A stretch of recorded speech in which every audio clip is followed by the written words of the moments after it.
Hi friends, నమస్తే. Welcome to Anu's kitchen. ముందుగా అందరికీ కూడా విష్ హ్యాపీ హోలీ. హోలీ సందర్భంగా నేను ప్రసాదం పెట్టడానికి దేవుడికి ఈరోజు రెడ్ రైస్తో నేను చక్కెర పొంగలి తయారు చేసే విధానం షేర్ చేస్తున్నానండి. రెడ్ రైస్తో చక్కెర పొంగలి ఇది చాలా టేస్ట్గా ఉంటుంది. గుళ్ళో పెట్టే ప్రసాదం టేస్ట్ వస్తుంది. హెల్త్కి చాలా మంచిది, చాలా టేస్ట్ అదుస్. రండి, ఇది ఎలా తయారు చేయాలో చూసేద్దాం. రెడ్ రైస్ చక్కెర పొంగల్ తయారు చేసుకోవడానికి ఇక్కడ ఇవి రెడ్ రైస్ అండి. ఇవి చాలా చోట్ల కూడా మనకి సూపర్ మార్కెట్లో దొరుకుతాయి. తప్పకుండా ఇదే విధంగా ట్రై చేయండి. ఈ రెడ్ రైస్ చక్కెర పొంగల్ తయారు చేసుకోవడానికి ముందుగా నేను ఇక్కడ ఈ రైస్ అన్నీ కూడా నానబెట్టుకోవాలి. ఒక హాఫ్ అన్ అవర్ ముందుగానే ఈ విధంగా అన్నీ కూడా అదే కప్పుతో తీసుకోవాలి. సేమ్ కప్పుతోనే 1.5 కప్పు బెల్లం తీసుకోవాలి. ఇక్కడ జీడిపప్పు, కిస్మిస్, ఇక్కడ హాఫ్ కప్ అనేది గీ తీసుకున్నాను. అలాగే జాజికాయ అండి. ఇక్కడ కొద్దిగా ఇలియాచీ పౌడర్, ఇది మనకి లడ్డూలో వేసే పచ్చకర్పూరం కొద్దిగా, ఇది వేయటం వల్ల గుళ్ళో మనకి పెట్టే ప్రసాదం టేస్టే వస్తుంది. తప్పకుండా ఇదే విధంగా ఒకసారి ట్రై చేసి మీకు ఎలా ఉందనేది నా కామెంట్స్లో తెలియజేయండి.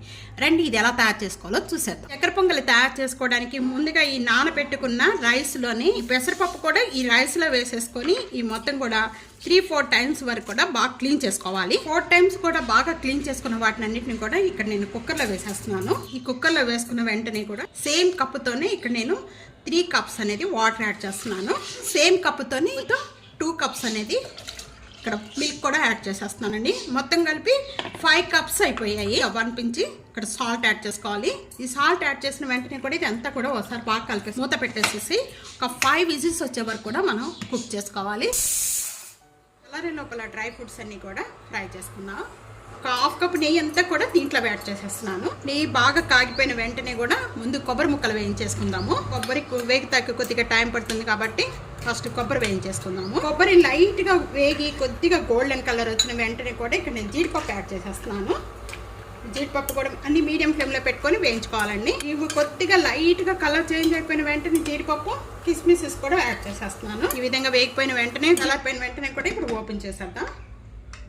అసలు ఉడికిపోయాయండి మెత్తగా. ఈ విధంగా ఉడికిపోయిన వెంటనే వీటన్నిటిని కూడా మనం పప్పు ఎలా విధంగా మెదుపుకుంటామో ఆ విధంగానే కొద్దిగా ఈ విధంగా మెత్తగా మెదుపుకోవాలి. స్టవ్ ఆన్ చేసేసుకొని మనం ఏ కప్పుతో అయితే మనం పెసరపప్పు తీసుకున్నామో సేమ్ కప్పుతోనే 1.5 కప్ అనేది బెల్లం యాడ్ చేసేస్తున్నాను. ఇంకా షుగర్ కానీ ఇంకేం యాడ్ చేయొద్దు.